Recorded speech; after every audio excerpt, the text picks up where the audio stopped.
Welcome to Loving Me Before I Love You with Tammy Nicole, the podcast dedicated to you loving and putting yourself first.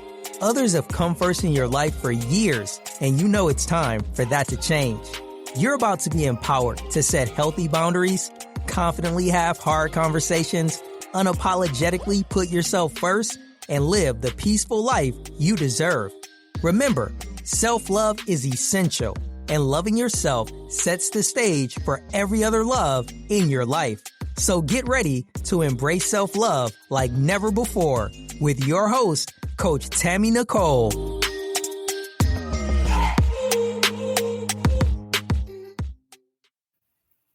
Hey. It is Transformation Tuesday over here at Loving Me Before I Love You. I am so excited. You guys, we are hitting the month of February where all the lovebirds come out. We are always showing the love, spreading the love, and you know, we're going to always talk about self-love, right? Well, today's episode, we're going to talk about being single.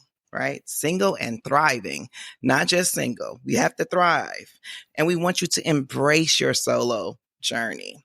I do have a guest with me. It's actually a fun guest with me because we do the same thing. So it's always exciting to have someone who does the same type of work with you to join you on this episode. So I have Miss Melissa Olsheski, and she is here with me. She is an certified empowerment coach, and you know, we love to empower over here. Welcome to the show, Melissa. Thank you, Coach Tammy. I'm so grateful to be here and that we've connected. So it's my pleasure and blessing to be here with you. Awesome. I'm super excited because when we talk to people all the time and we're trying to teach them how to love themselves and put themselves first and, you know, dig a little deeper and put up these boundaries and learn that no is a sentence, not a suggestion, and things of that nature. When it comes to love, it's always hard because people want companionship. People want to be with people. People don't like being alone, and telling them that they can thrive in their singleness seems to always be a struggle. So I want you to kind of start us off with kind of just telling, what does it mean to be single and thriving? Okay.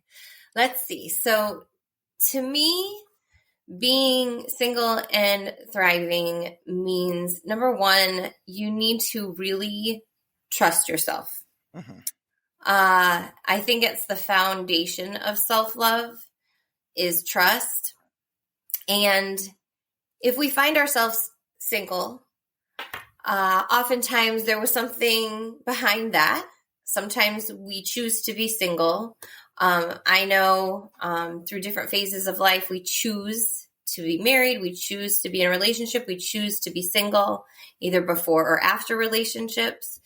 And to be thriving and single means you've come to a point where you've either needed to start trusting yourself, or you began trusting yourself in order to make whatever choice you made of relationship. So does that answer that question for you? Thriving as a solo or a single means you are either mandated to or learning and growing and accepting your ability to trust yourself. And so when you trust yourself, you really, truly are able to do anything you set your mind to. When you believe that you are capable, just like when you believe you're capable of being in a relationship, I always say your most important lover is yourself. Absolutely. So you choose a relationship with yourself, just like you choose a relationship with anybody else. If you are going to trust someone to be in relationship with them, you have to trust yourself enough to be in relationship with you. So that's absolutely. Because when I look at single and thriving, I just simply say, you are living your best life. The single part, to be honest, for me, is always, you are always your own self. You are always the you know. single as far as relationship status it's just a status, right? It doesn't make you or break you. It doesn't change the you. It's a status. And so you should always be thriving. It doesn't matter if you're in relationship with another person or not. So when I hear single and thriving, I'm automatically thinking you're living your best life. It's a choice sometimes, and sometimes it's not. And when I say it's not a choice, you may be single for various reasons. You can be single because you are widowed. You could be single because you just got out of a relationship. And you can be single simply because you choose to do so. You're taking time for yourself. You're shifting your mindset. You're focusing on you, your own growth, your own healing or development. And so to thrive in it simply means you're okay. You're doing what's necessary for you. Yeah. I think a lot of times when people find themselves single, if they didn't make the conscious choice, if that wouldn't have been their primary choice, I think there is this differentiation, and people, and I've heard women do this, they've talked about, well, I'm surviving and versus thriving. And it's a really interesting worldview that we have, and perhaps it's culture, perhaps it's, societal, or just conditioned through our families or whatever, that if you don't have a partner outside of self, I always say, because we always have a partner ourselves, but if we don't have a partner outside ourselves, that we just have to survive that. But the truth is, and this is what I've always believed about relationships since I was a little girl, that the healthiest of relationships are when we are whole. And then if we have an outside partner, that is an added value to our wholeness. Perhaps that person has gifts and talents that we don't have. And now we put someone into our relationship, we become even greater as two people. But an outside person shouldn't be something that fills something that we're missing, because we truly have everything we're supposed to have. If God created us, he created us whole. So if we see ourselves as whole, we'll never see ourselves as just surviving. We'll see ourselves as thriving, because that's the only thing you can do when you're fully you. Absolutely. Being able to be your whole self is super important. Though I do have the belief when it comes to people healing and growing, that sometimes being in relationship with the right person can make that process a lot more intense. It can make that process better. We do tend to teach people and encourage people to heal first before they get into a relationship. But sometimes that healing process only happens while in a relationship. And I say that because sometimes you don't really know every area of your life that needs the healing. And when you are in relationship with people, they trigger certain things that open up wounds that you didn't know that you actually had because they haven't been touched in so long. And so sometimes being in relationship with people is a healing process as itself. So you don't necessarily have to be fully healed. Yeah. But being fully whole is something totally different. Yes. I was just going to say that. You can be whole and not healed. And not healed. You can be whole and healed. And those are, I love that you said that, because it's exactly what I was thinking, because everything you said, I was like, yes, yes, yes. And the truth is, we are whole, whether we are healing from something or not. But remembering that, that's what I mean about like that added value. So the truth is, we are a communal species. We are meant to connect. We're humans. We are supposed to integrate. We are supposed to co-create. We were talking about creating our creative nature earlier. Yeah. We're meant to help each other. And I really love thinking about that because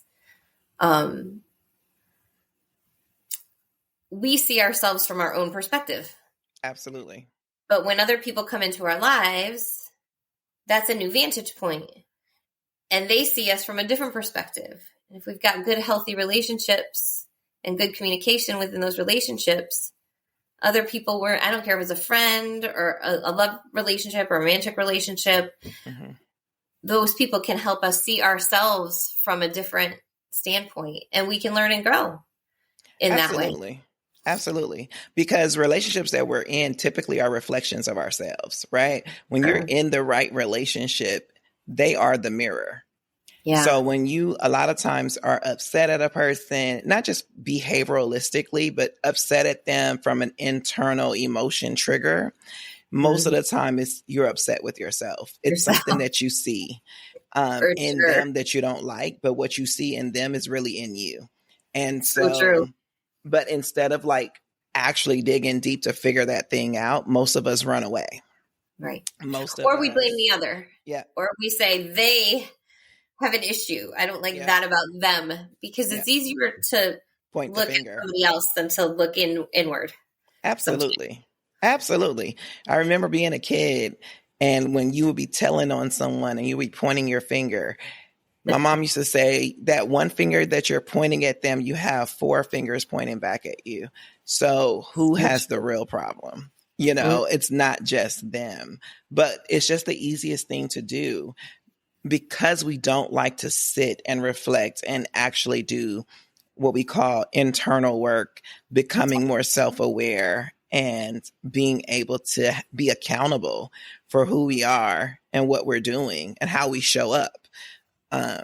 So when I think about that singleness, it's really, it's a big deal because I feel like the first relationship you should have is with you. So it's like, it's a thing, like it's something you should want. It's something you should strive for. When you can't be by yourself, you should be asking yourself why. Exactly. If you struggle with being alone, you should be asking yourself why. Sure. And who is the closest to us? Right. If we can't be comfortable with sitting in our own space quietly within our own minds and our own emotions, then who can we trust? Who can we be comfortable with? I took notes before we talked, and I was just brainstorming about how we must love self first, which you and I are so aligned with in that thought process. And I thought, in order to love self, we need to know ourself. And that's the awareness that you were talking about. We can love someone unconditionally without knowing them, but we can't appreciate someone without really knowing them. And it's the same for us. We're called to love ourselves, but in order to love ourselves, we really need to know ourselves inside and out. And a lot of times there's pieces of us that we don't want to see. I always say we all think, feel, and do different things. And some of those things we don't want people to know about because for some reason we struggle with the shame of something that we're thinking or something that we've done, or we've struggled with guilt over decisions that we've made. And we forget that every decision we made has grown us into the person we are. So if we're going to love, we've got to know and we've got to accept who we are.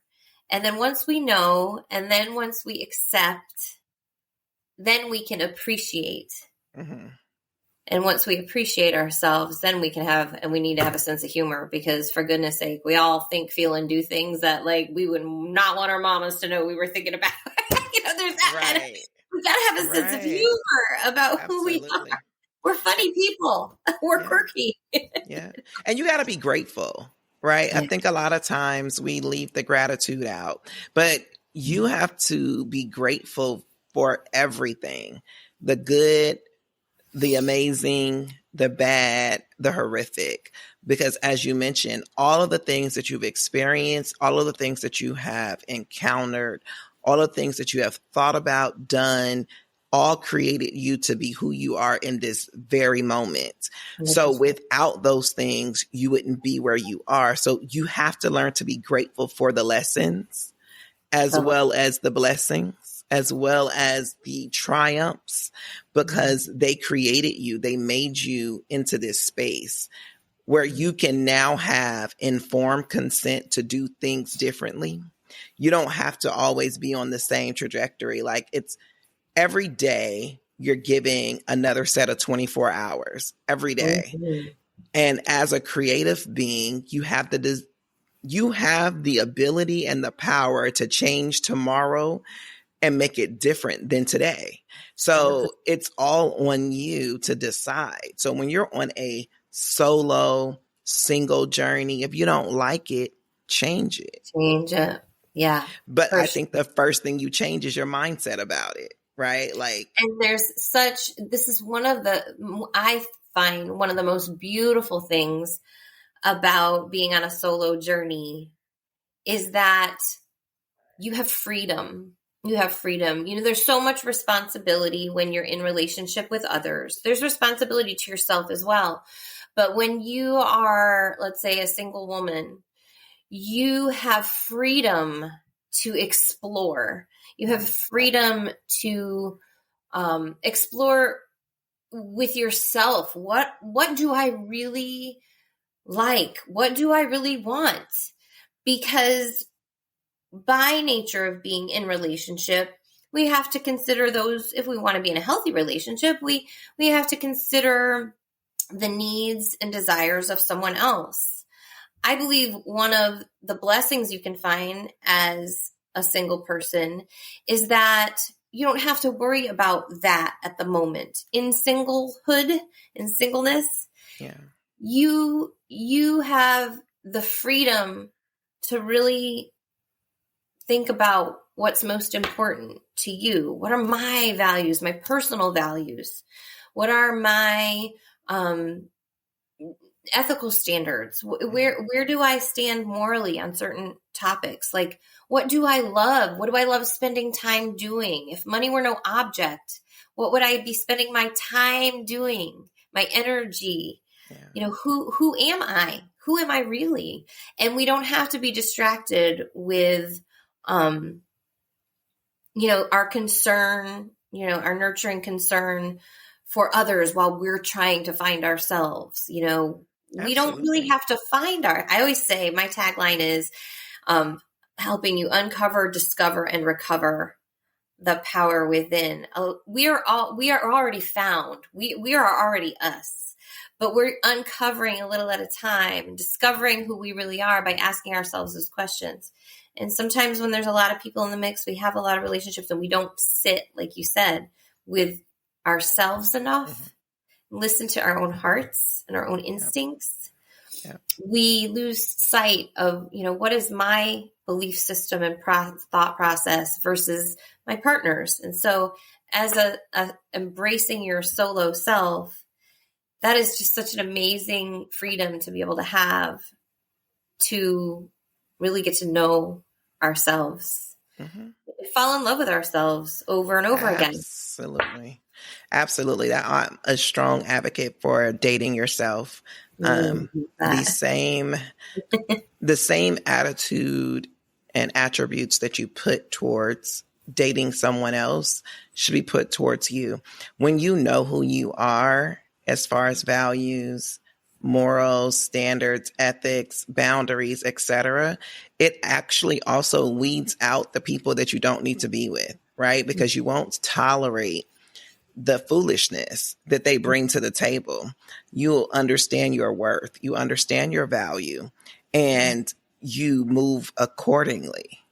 And it's when you are able to sit and be with yourself and not have the pressure of feeling like you must have someone else, the rush to getting someone else dissipates. It goes its own little merry way so that you can actually attract and pull in your actual person. Because again, as I mentioned earlier, the relationships that we're in are reflections of us. And the reason most of your relationships are not working is because you're not working, right? Yeah. And the very thing that you don't like in them is the very thing that's in you that you need to fix. And if you don't want that type of person, then you have to fix you first to attract the person that in your mind you think you desire. So some of the times it's like, I did a thing a few months back when I was talking about you don't know who you are because you people please so much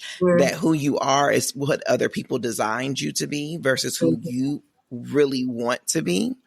And you have to get to know yourself so much by yourself without having other people influence, because you just don't know. You think you like, I don't know, you may enjoy sushi, right? But the person you with only eats cooked sushi. You know, it's like raw sushi is not an option. And you only eat cooked sushi because they only eat cooked sushi. But one day you take yourself out on a sushi date and you simply decide to get the raw sushi and now you're in love with it. And it's like, wait, why didn't I try this all along? Because you were so influenced by those around you. If they frowned at it, they thought it was disgusting, or they didn't want to kiss you after the fact, or they, like everything is always based upon other people, and you have no grounding on who you are. One of the things I talk about in my sessions with my clients quite often, I was just having this conversation with my daughter actually yesterday, that, especially in today's world, we have so much information coming at us constantly. Our phones are constantly going off. There's news going through our phones and coming into our social media, and we've got TV and Netflix on all the time, and there's always noise. We've got tons of people around us. If we are extroverted, even if we're introverted, there's just people around us all the time, depending on where we live. We have so much stimuli. We have so much coming at us all the time. And what I was talking to her about was a truly grounded, I love how you use the word grounded. I swear when you talk, it's like, she's like on my brainwave, and I love it. But when we're grounded in who we are, we can receive information from the outside, and we can assess it and say, does this fit into what I believe? Correct. And okay, that piece of information, I think I'd like to know more about that. That seems to resonate with me. I can feel that. And I think I might think on that more. I think I might embrace that thought. I've never thought about that before. And when we're grounded, we assess the information, how it's landing on us, and we can make a decision about it. Yeah. We can assess a different piece of information and say, that's not feeling right to me. Something's not, I'm not feeling that. I think I'm going to let that go. That might be good for her, but I don't think that is going to apply to me. A grounded person can really discern and like when we are thriving as a solo, we are grounded in who we are, so that when the information comes to us, we can assess it for ourselves and then make decisions on it. Correct. And then we don't have to go against our own value or our own desire to move forward in whatever the behavior or whatever the mindset. Yeah. And I think that's so valuable. Absolutely. And it can be a very difficult task. That's why it requires us to be still and quiet sometimes. Yeah. And not to be afraid of our own thoughts or feelings. Because I often talk about how there's no right or wrong thoughts and feelings. Period. There's no better or worse emotion. An emotion, its purpose is to land on us and to give us a thought, which is, why am I feeling that way? Where's that coming from? It's a data point. It's an objective piece of information that we bring into our awareness so that we learn and grow from it, and then shift if we need to. Absolutely. I remember being a kid and I would get picked on for various different things. And I would be mad talking to my mom about it. And she says, but are you those things? And I would say, no. She says, so when Brilliant. someone says that to you, you say, oh, I'm glad that that's what you feel, but I choose not to accept it. Oh, I love it.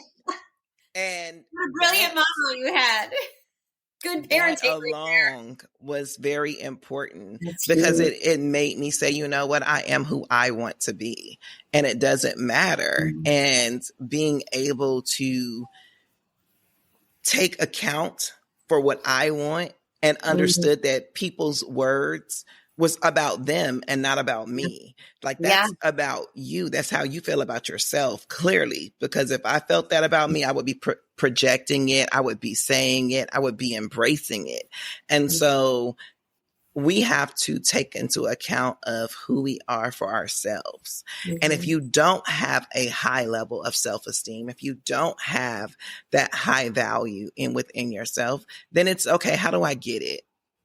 Correct. Because you are of value. You are worthy.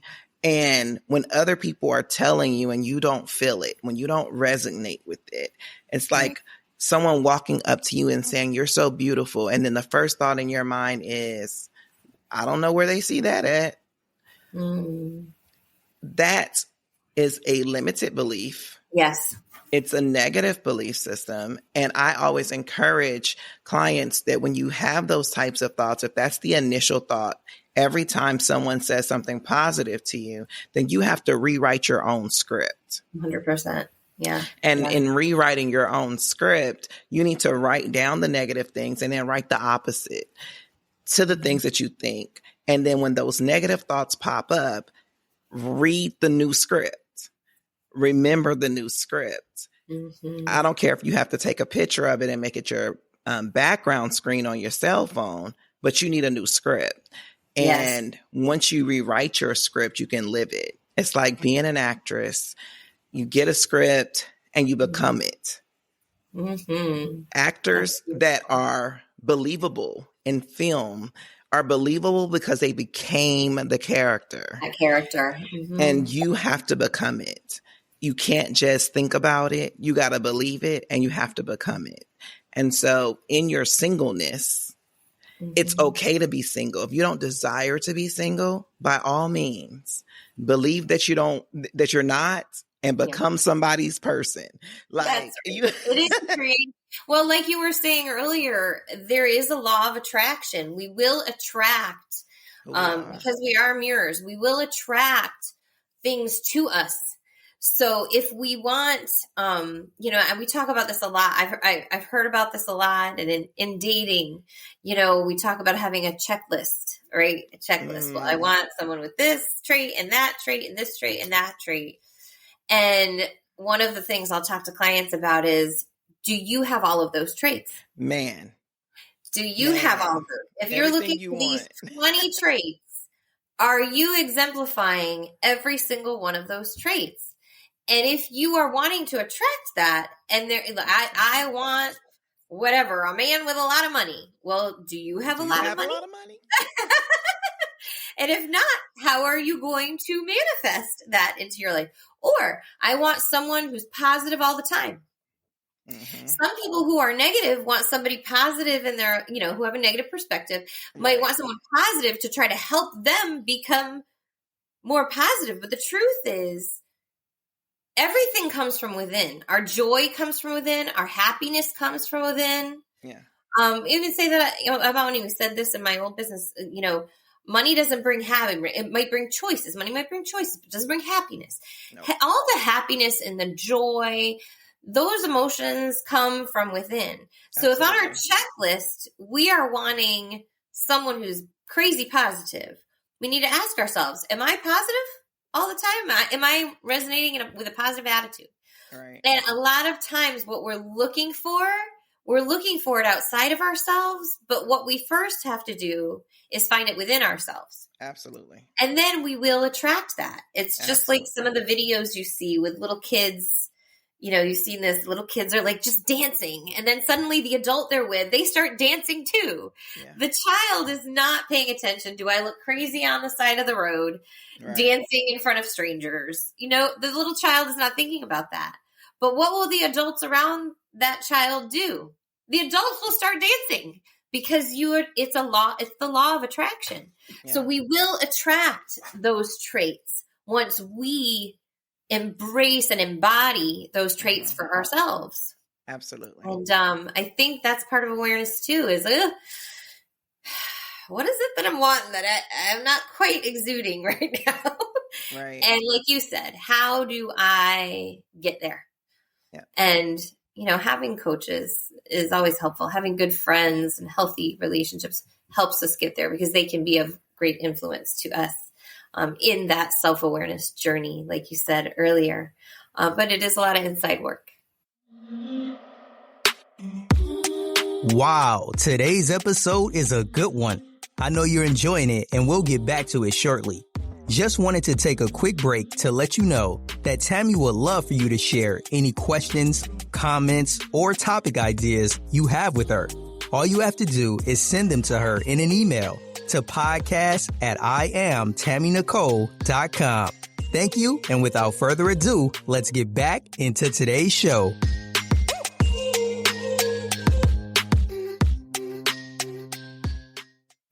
It's a lot of inside work, but the other part is being honest, right? So if you can, if there's any advice I would give in that space, I would say, be honest. Be honest with yourself. You don't have to tell nobody else, but be honest with you. Be honest where you are.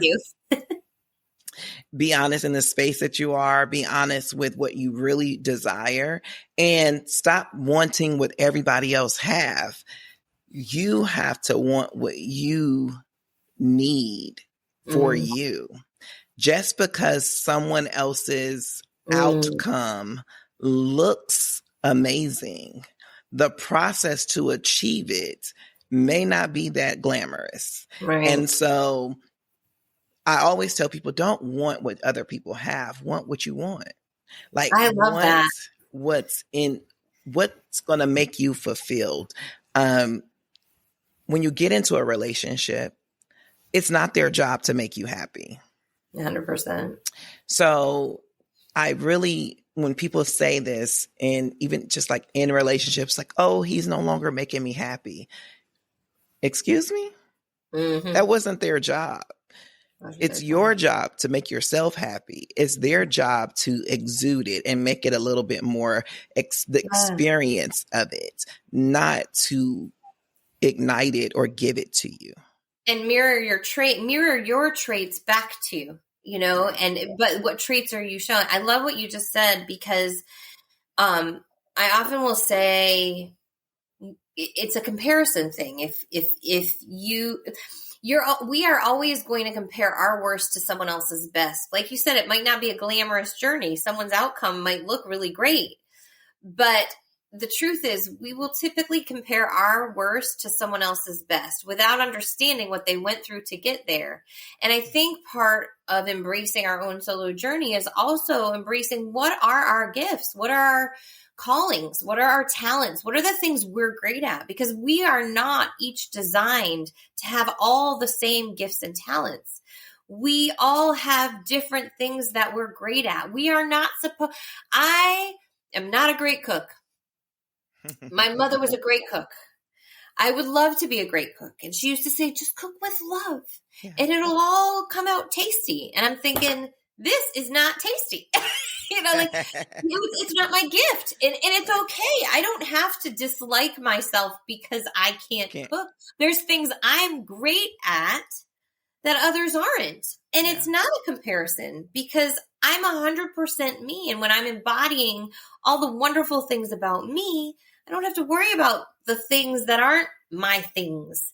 And then the person next to you can be great at their things, but you don't have to make those comparisons. Never a fair comparison, ever, when we're comparing our worst to somebody else's best. What we need to do, if we are going to be our own best lover, if we are going to have self-love, is to acknowledge, man, I am really good at this particular thing. This is what I feel called to do with my time. This is what brings me joy. This is what, when I do it, brings other people joy.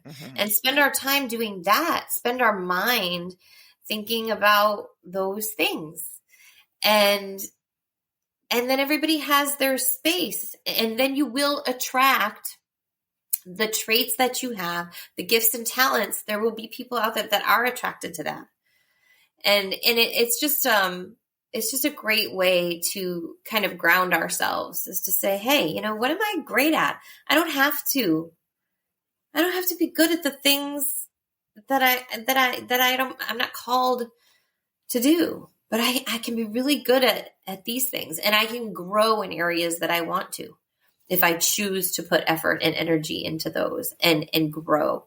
So I think that's part of embracing that solo journey too, is to really, I call it using intuition, using spirit, you know, trust our gut.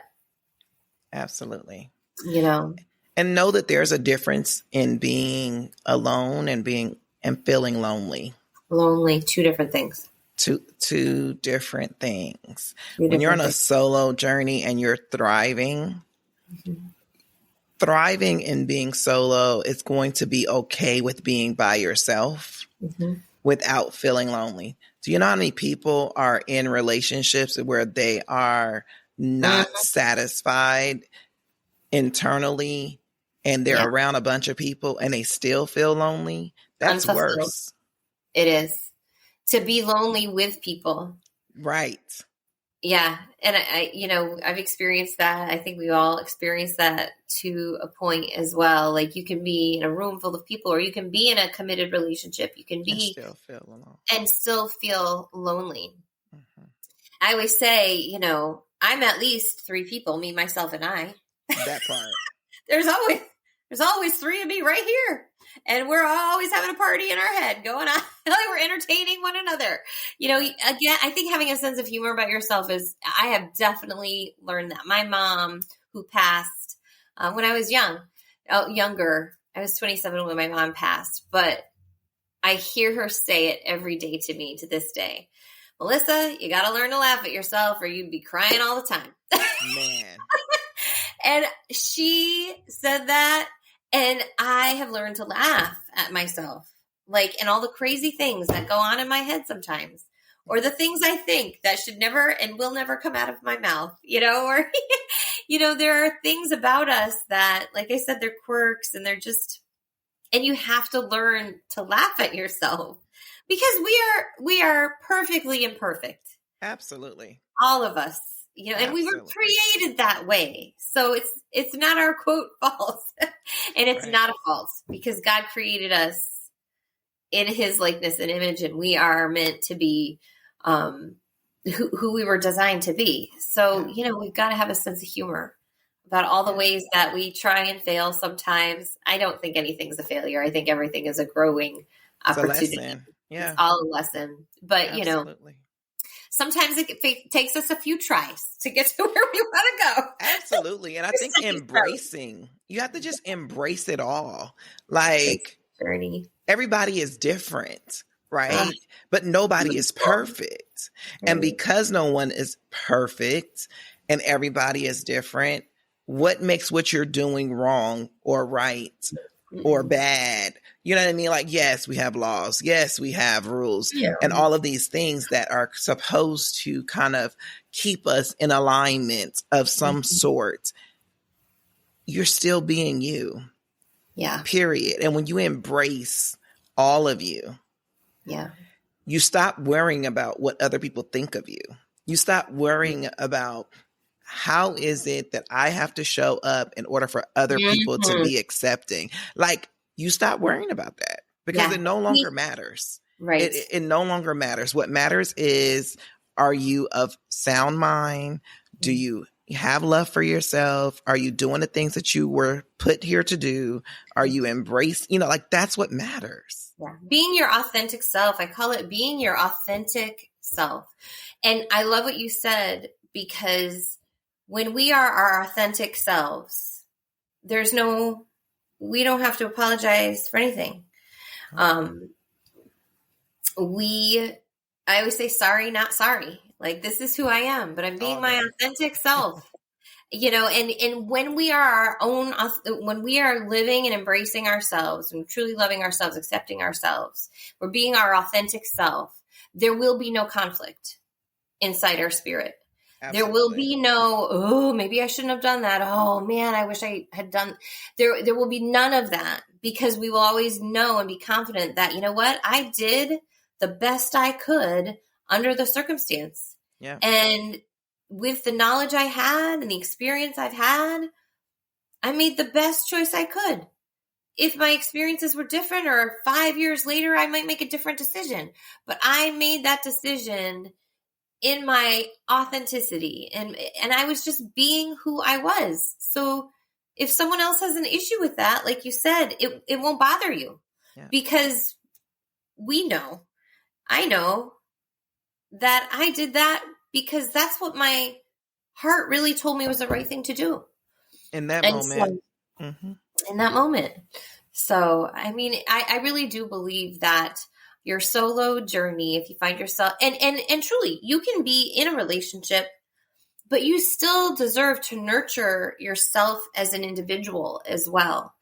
It's like when we have children, sometimes we feel like it's all about the kids, but that we can never lead from a place of lack. Mm-hmm. So we have to take care of ourselves first, make sure our cups are full so that we can share our cup with others. Yeah. So we have to care about self first. So that we can share. And always. So even when we are in a relationship. Absolutely. You get on the airplane. You get on the airplane, and the first thing they tell you is put your own mask on before you put it on the child. So you should always go first. It's you can't pour from an empty cup. Can't pour from an empty cup. Yeah. And when you think about it, it's like, how can I be of any service to you if I haven't served myself? That's true. We need to have the fuel to serve. We need to have, just like when we're feeding our bodies, we need to have enough nutrients in our bodies for our bodies to perform the tasks at hand. This is why if we haven't eaten or if we haven't slept, we're tired. We don't have enough energy. Yeah. It's the same thing mentally, emotionally, and spiritually. If we haven't fed ourselves with good words, good thoughts, good feelings, if we haven't fed ourselves that, we're not going to be able to have the fuel to share ourselves, serve others. If our calling, and I think we are all called to serve in one way or the other. And by nature, we serve by being our best selves, because that gift and talent is meant to be shared. Just like we were talking about before, but truly loving self first from that place of authenticity will always allow us to love others even better. And the times in which, and some people remain single their whole lives, meaning without like a significant perhaps relationship. But none of us are in this life alone. To do it alone. Yeah. Correct. None of us are in this life alone. And celebrate the singleness. Absolutely. Celebrate it. Don't just act like it is a woe is me, that is a scarlet letter or anything of that sort. Yeah. Celebrate. It's a time where you get to love on yourself. You get to know yourself. You get to spend time with yourself. You get to do that. That's your main responsibility. Like, there are a lot of times I when you have children, a lot of women can relate if they have children, that you're like, oh my God, can't I just go to the bathroom by myself? Can I not just have a moment to myself?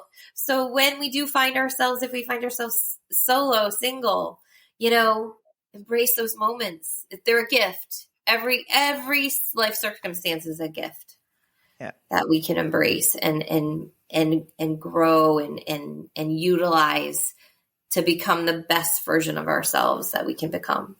Absolutely.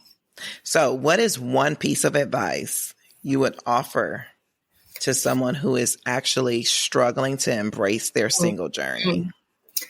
I would say first, oh gosh, that's such a great question. So to embrace their own solo journey, first thing is to remind yourself that everything is in a plan. There are no coincidences and there are no mistakes in our lives. We are in a place that we will get through. Everything is temporary. This moment will pass into the next moment. So if we are having a hard time embracing this particular moment, I call it faith, having faith enough to know, and it might sound cliche, but it to me, it is fuel for my journey when I say this too shall pass. And I don't mean for that to sound cliche, and I don't care what your faith is. We all have faith in something, even if it's just in ourselves. Right. Or if we have faith that there's nothing, that's still a faith. Right. But the truth is, and I talk about like a universal truth. The truth is this moment is temporary. So if we feel stuck in this moment and not knowing how we're going to get out of it, the truth is we don't necessarily need to know how.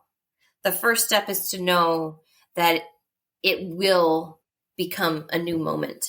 And like you said before, Tammy, every moment is a new opportunity to think something different, to think a new thought, to change a vantage point.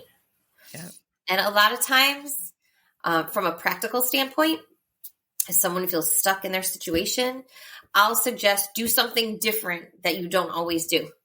You know, if you go to this grocery store, literally go to that grocery store. Or if you get up and brush your teeth first, make your bed first today. It can be small little things. If you, if someone comes to your mind, call that person right away and just say, I was thinking of you. And you might make somebody's day, which is going to change your day. So know this moment will come to a new moment, A, and B, do something different, just even if it's a subtle change to change your routine or your habit. Because our behaviors are connected to our thoughts. Absolutely. Sometimes we can change behavior and it'll change our thinking. Just like sometimes we can think a new thought and then change our behavior. So if we keep thinking the same way, try changing a behavior and see how that adjusts. So that's probably the two things I would recommend. Awesome. And lastly, Valentine's Day is around the corner. Yay! In your singleness, what are things that you can do to celebrate the day of love? Now, granted, some of us believe in Valentine's Day and some of us don't. Right. But what you cannot avoid is seeing the bears, the balloons, the flowers. You can't avoid Whether you like it or not, So, you're going to see them. And if you are feeling down about being alone, what can you do to change that mood? What I would do is, and I've done this before, buy yourself the flowers, get yourself the bear, take a favorite food and decide to cook it for yourself. If you love pizza, order yourself a pizza, stick a candle in it. You know, do something that celebrates you and your love for self. If you love nature, go out for a walk. You know, do something to connect you to your love. Go to the beach. If you love going to the beach, do that for yourself. Do something that you love. And then you're your own Valentine. And you can let everybody get their bears and their flowers, because half of those people getting those bears and flowers, they're like, this is the ugliest bear I've ever seen. Okay, nice, thanks for the gesture, but the flowers are going to die, whatever. You know, like, we women, we can be critical, right? Even if somebody, so Absolutely. we don't have to be critical with ourselves. We can give ourselves that gift. Absolutely. I would say the date that you desire, do it. Whatever it is, do it. Love it. When you can take yourself out on the date, you'll set the standard for whoever the next person is for them to take you on that type of date as well. You set the standard with you. And don't be afraid to do things out in public alone. Yeah. I love going to a movie by myself. I love that. I love going for a walk by myself. I love going to the beach by myself. Nobody's bothering me. Yeah. I can just breathe. So the things you love to do, don't be afraid to do them by yourself. Go to lunch. And if you're someone that isn't comfortable or aren't used to doing things on your own, what an amazing accomplishment it will be to you. You'll be so proud. We can be so proud of ourselves once we've done something outside our comfort zone. Absolutely. It's like, look what I did. Yeah. When I first found myself single again, I'll just give you this one personal example. The chain on my toilet broke inside, whatever. I don't even know what it's called. The little chain broke. And I was like, I have never been so proud to change. I did that myself. I know it sounds like a crazy example, but it's amazing when you've done something new, how proud you are of yourself, even if it's something small. Yeah. So, go do something for yourself and you'll be like, I did that all by myself. Absolutely. That's something you want to do. Yeah. Absolutely. It's fun to accomplish new things. Absolutely. I 100% agree. Well, tell the people where they can find you if they want to connect on social, email. Yes, thank you.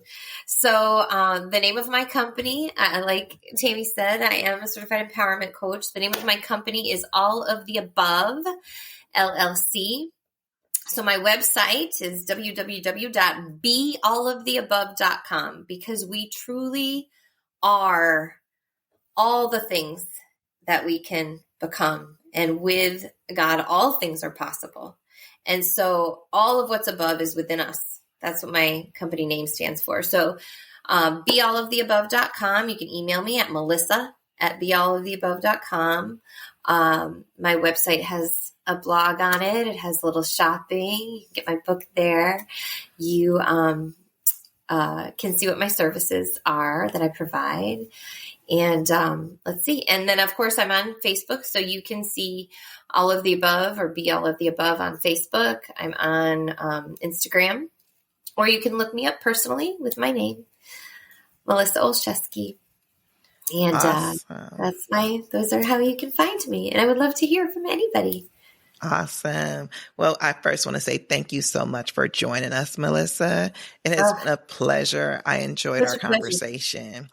And for you out there that are listening, remember, you can always join my coaching. You can always join my programs. Go to coaching at IamTammyNicole.com, as well as what we say, love yourself so much that the love from others is a bonus. Until next time, see you next week. Bye. Thank you, Tammy. That's a wrap on another episode of Loving Me Before I Love You. If you enjoyed today's episode, please take a second to show your support by subscribing and leaving a positive rating and review on Apple Podcasts, Google Podcasts, iHeartRadio, and Spotify. Stay connected with Tammy. Make sure you're following her on Instagram and TikTok at Coach Tammy Nicole. If you like to work with Tammy or have any questions you'd like her to answer, please head over to www.IamTammyNicole.com. Until next time, always remember to love yourself so much that the love from others is a bonus.